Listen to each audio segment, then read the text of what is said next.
Assalamualaikum warahmatullahi wabarakatuh. Selamat pagi anak-anak semuanya. Sehat bukan? Ya, setelah 1 bulan lebih kita belajar di rumah, maka pertemuan sekarang masih tetap juga kita lakukan dengan cara kamu belajar di rumah. Kemudian Miss jelaskan, kamu memperhatikan dengan seksama. Ada perbedaan yang harus kalian lakukan ketika kalian menggambar kembali atau melukis kembali di rumah. Sekarang kalian benar-benar harus menggunakan ini adalah jangka. Jadi kalian nanti sebelum kalian belajar ini harus persiapan dulu. Pertama jangka, kemudian yang kedua adalah mistar. Ini adalah model utama kita untuk melakukan pembelajaran ini, ya. Karena kemarin alat yang kita belum punya, maka sekarang alatnya sudah ada, maka benar-benar kita gunakan alat yang ada. Oke nak ya. Sekarang kita masuk langsung saja ke topik kita. Topiknya masih tentang cahaya, tetapi subjudulnya sekarang tentang lensa. Lensa itu dibagi menjadi dua, yaitu lensa cembung dan lensa cekung. Sama seperti cermin kemarin juga ada lensa cekung dengan lensa cembung. Kita akan mulai dari yang pertama, yaitu tentang lensa cembung. Uniknya kamu, ketika kamu sudah belajar cermin, sesungguhnya kamu sudah bisa lensa. Jadi ada persamaan antara cermin dan lensa, tetapi ada juga perbedaannya.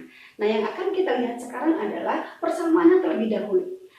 Lensa cembung itu sebenarnya sama dengan cermin cekung. Kemarin kamu sudah belajar cermin cekung. Apa sifat cermin cekung? Bukan sifat bayangan, sifat cermin cekung. P, K, K.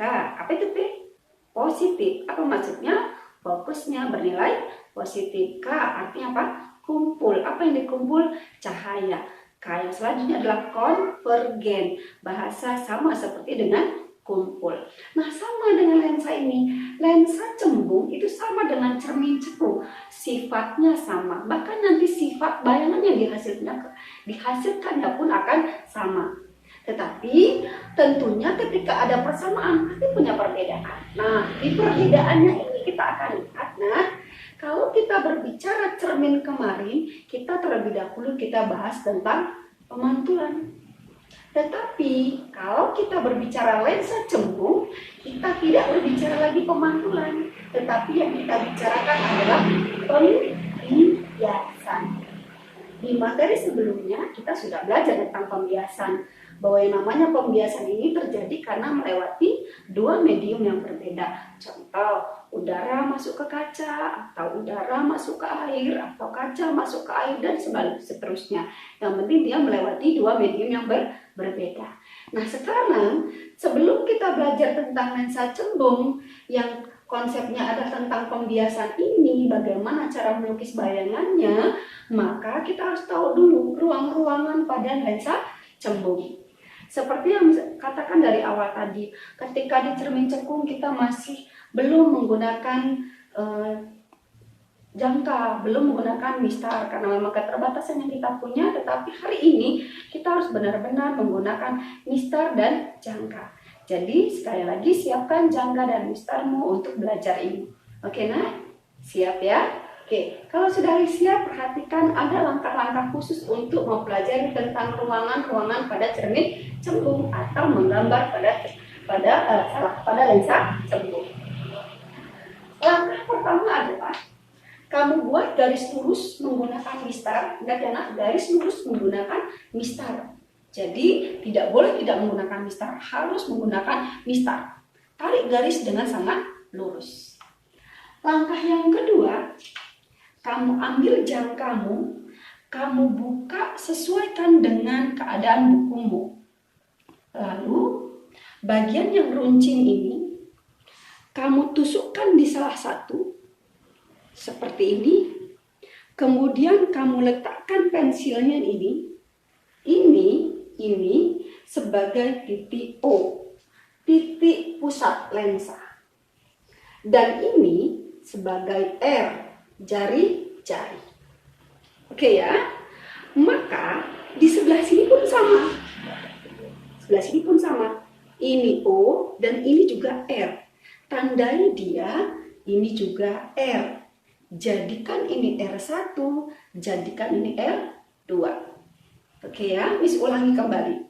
Buat garis lurus, buka jangkamu, paku yang lancip kamu letakkan di sini sebagai R1 dan yang pensil sebagai O.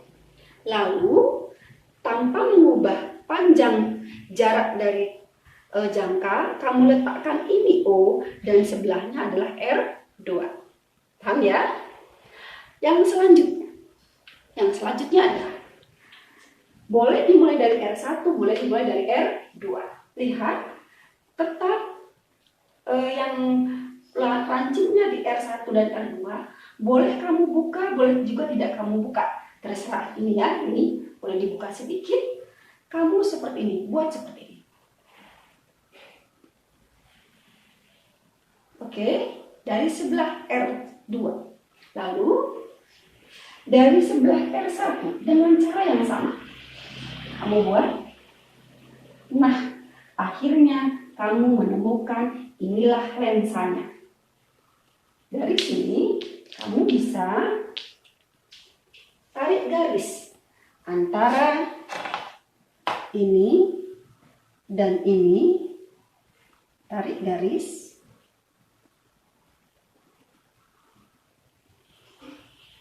Ya, inilah lensanya. Oke, berarti kamu sudah menggambar lensa.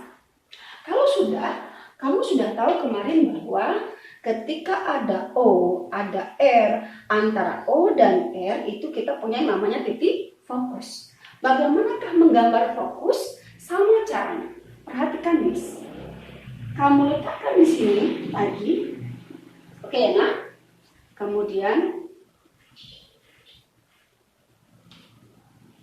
Kemudian kamu coret atas tanpa merubah panjang jangka, coret lagi yang di bagian bawah.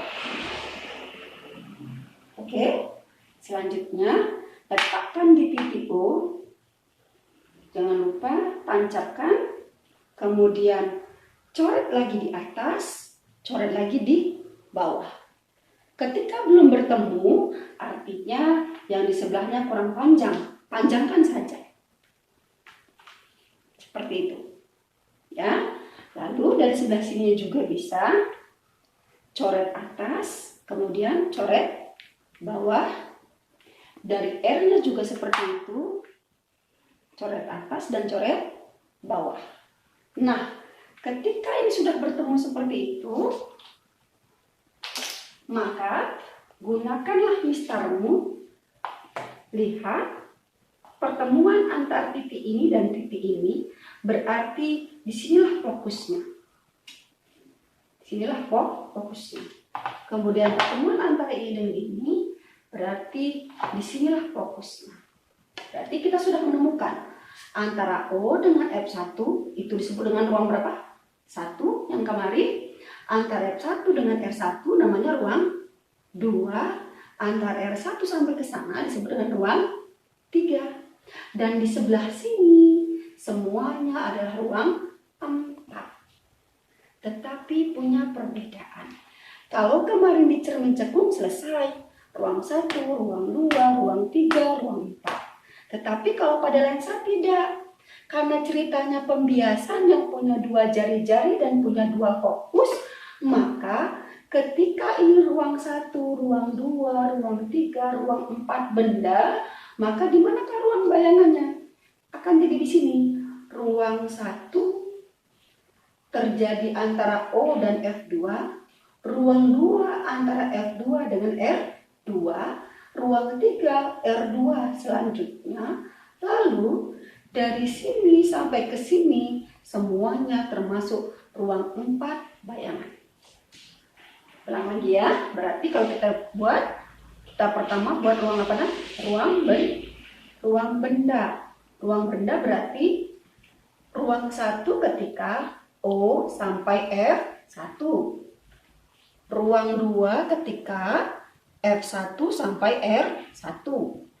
Ruang 3 ketika jari-jari sampai tak hingga. Kemudian ruang keempat itu adalah di sebelah belakang.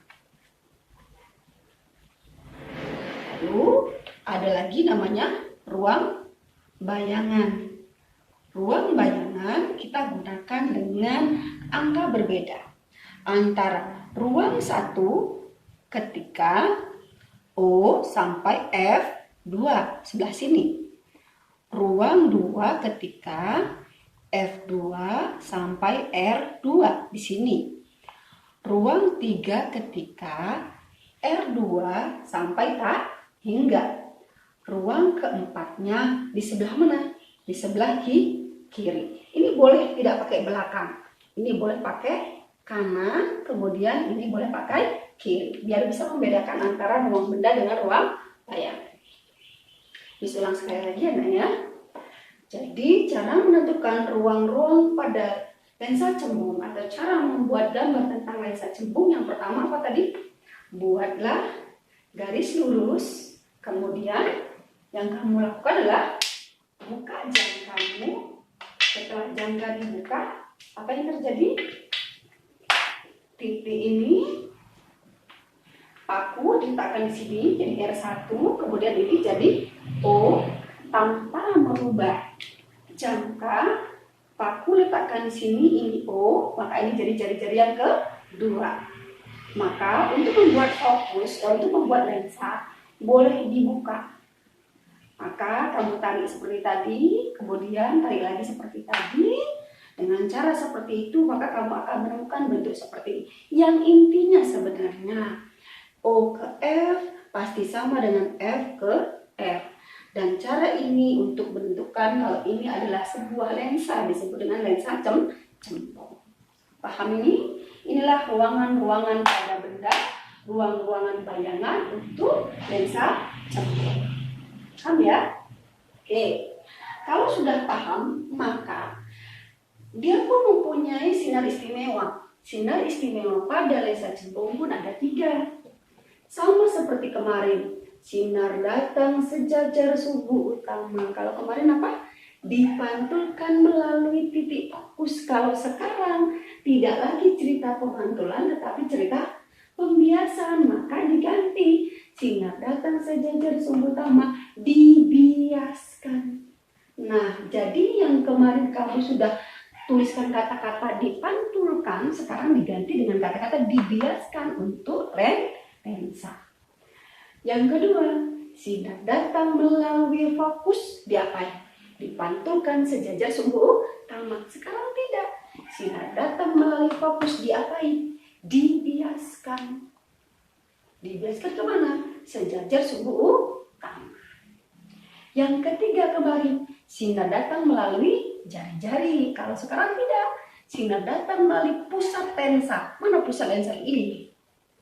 Tetapi dia tidak dibiaskan, tidak dipantulkan, tapi dia akan diteruskan.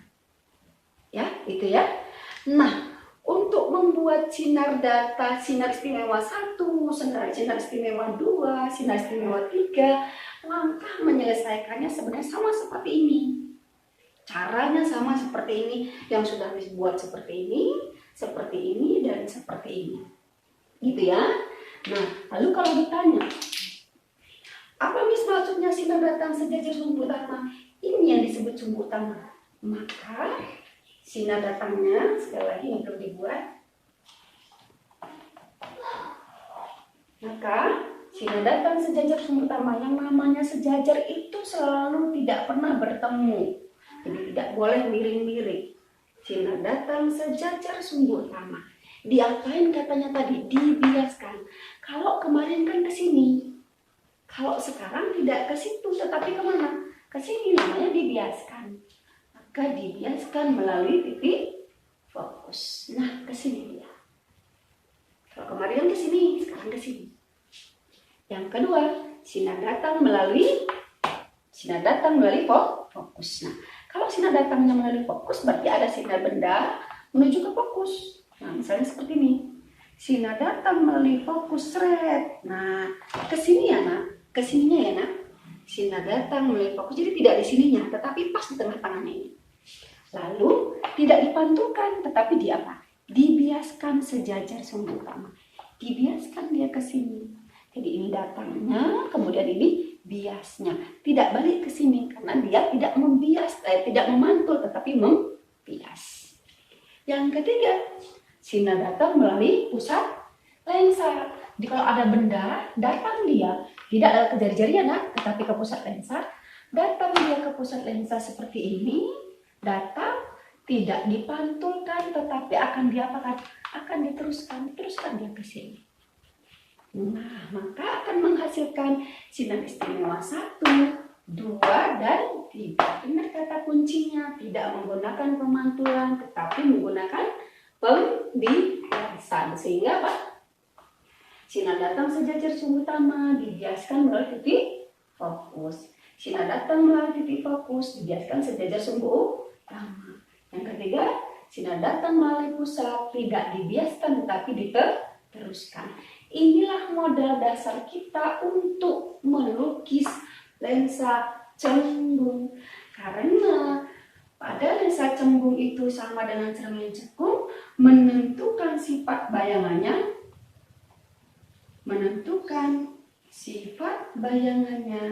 dengan 3 cara. Apa cara yang ketiga? Kemarin yang pertama, dengan cara melukis. Ini yang akan kita lakukan dengan cara inilah melukis. Yang kedua dengan cara apa? Menghitung. Kamu sudah pintar kalau menghitung. Sama Miss menghitungnya sama seperti cermin. Ketiga dengan cara apa? Melihat. Samakah melihatnya? Sama. Jadi kata kuncinya sebenarnya menentukan sifat bayangan ada 3, tetapi yang hanya kita akan bahas lebih mendetil adalah bagian melukis. Paham ya nak? Oke, kira-kira sampai di sini ada pertanyaan? Silakan ditulis terlebih dahulu. Setelah itu baru kita masuk ke contoh jika benda berada di ruang 1, ruang 2, ruang 3 di jari-jari. Oke, silakan tulis dahulu. Gak ribet ya. Tadi kita sudah mengetahui 3 sinar istimewa untuk melukis bayangan pada lensa cembung, maka sekarang kita akan praktekkan sinar istimewa tadi dengan cara melukis bayangan pada lensa cembung. Ingat, tetap kita gunakan 3 sinar istimewa yang sudah kita pelajari tadi, ya. Nah, yang pertama, ketika benda di ruang 1, Miss ingatkan di manakah benda di ruang 1 itu? Di antara apa? Antara O dan F1. O dan F1 itu semuanya adalah ruang 1. Kita misalkan, kamu anggap sebuah benda ada di sini, yang tingginya seperti ini. Di manakah nanti bayangan ini akan berada? Konsepnya bahwa ketika benda ini di sini di ruang 1 ini, maka nanti akan menghasilkan bayangan di ruang keempat pada cermin kemarin. Tetapi di manakah ruang 4 itu nanti kita lihat ya. Oke, yang jelas ketika benda berada di ruang 1, maka sama seperti cermin, gunakanlah sinar istimewa 1 dan 3. Nah, sekarang kita gunakan sinar 1. Apa tadi sinar 1? Sinar datang sejajar sumbu utama. Ketika ini bendanya jangan dari sini, tetapi dari ujung kepalanya. Ini ujung kepala. Kita ambil, letakkan sinar datang sejajar sumbu utama. Pas di kepalanya.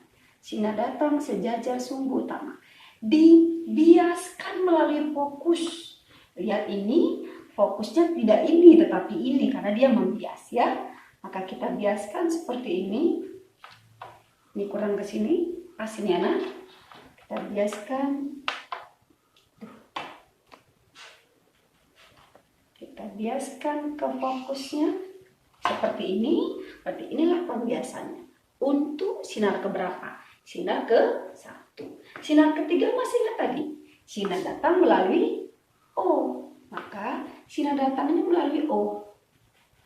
Dan ini ketika sinar datang melalui O, pas di ujung kepalanya ya nak, sinar datang melalui O, tidak akan dipantulkan atau dibiaskan, tetapi akan diteruskan seret.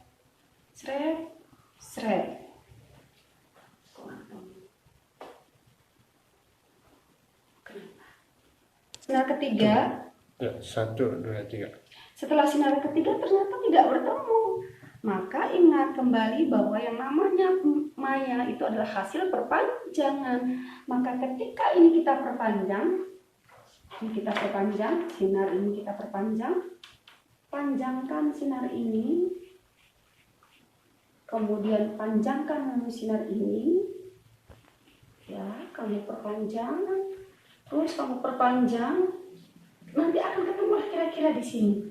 Maka ketika ketemu di sini, tarik garis. Nah, seperti ini. Lihat, ini segini panjangnya, sekarang panjangnya segini. Lalu ini kepala di mana? Di atas. Sekarang di mana? Di atas. Berarti hasilnya hasil perpanjangan berarti apa? Maya. Kemudian setelah maya jadi apa? Tegak. Kemudian dia apa? Diperbesar. Nah, tapi mungkin kamu bertanya-tanya, Miss, kemarin kan hasil bayangannya di sini pada saat cermin. Kenapa lensa di sini? Miss kembali ingatkan. Ketika ini ruang 1, ruang 2, ruang 3, dan semua ini adalah ruang 4 benda, maka untuk ruang bayangannya gimana? Ruang 1 bayangan, ruang 2 bayangan, ruang 3 bayangan, maka dari sini ke sini semuanya adalah ruang 4 bayangan. Sehingga ketika benda ini berada di ruang 1, berarti bayangannya benar nggak ini jadi ruang 4? Benar. Nah, itulah perbedaannya antara cermin dengan lensa. Kalau dia cermin hasilnya di sini di belakang, tapi kalau lensa, maya itu tidak di belakang. Lensa pada maya itu ada di mana? Di depan. Itu perbedaannya. Kenapa? Karena dia membias, bukan memantul. Paham ya, nak? Oke. Berarti kalau ditanya, apakah sifat bayangan pada lensa cembung untuk benda di ruang pertama? Sifatnya adalah maya tegak, mata besar. Maka sifatnya adalah mata besar. Mayanya tidak di belakang tetapi di depan. Itu perbedaannya dengan si lensa, dengan si cermin. Oke. Sekarang perhatikan kalau benda di ruang kedua. Di manakah benda di ruang kedua? Ingat namanya benda di sebelah sini ya, nak, sebelah kiri. Antara siapa? Antara F1 dan R1. Di manakah itu? Kalau ini O, ini F, ini R, maka disebut ruang 2 apabila dia berada di sini di antara ini. Boleh di sini, di sini, di sini, di sini, bisa ambil keputusan di sini saja. Nah, ketika benda di ruang kedua, gunakan sinar istimewa sama seperti kemarin. Sinar istimewa berapa kita pakai? Iya, 1 dan 2. Masih ingat sinar 1? Sinar datang sejajar sumbu utama. Ingat ya, nak, harus menyentuh ujung kepalanya. Sinar datang sejajar sumbu utama. Dibiaskan. Ingat yang namanya dibiaskan berarti dia di sebelahnya. Kain kita biaskan. Dibiaskan ke sini. Kalau kurang panjang, boleh kamu tambah perpanjangan. Oke, nah seperti itu. Kemudian sinar yang kedua apa tadi? Sinar datang melalui fokus. Nah, ini bendanya diikutkan ke sini, ke fokus. Ini sinar datangnya. Lalu dia apa? Dibiaskan. Sejajar sumbu utama. Biaskan. Nah, di sini ketemunya. Maka kalau ini ke sini, pertemuan di bawah ini, berarti kan jadi ini, nak.